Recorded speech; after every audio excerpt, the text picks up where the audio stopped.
So in this Fotor tutorial video, I'll be showing you guys how to adjust image saturation here on Fotor. So once Fotor is opened up, I'm going to go to Photos right here and then select a photo of this breakfast, this delicious looking breakfast right here.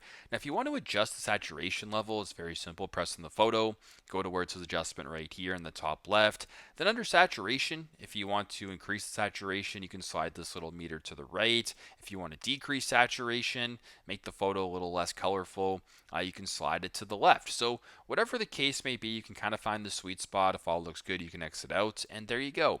Your saturation has now been adjusted. Very simple, very straightforward, and I hope this video helps.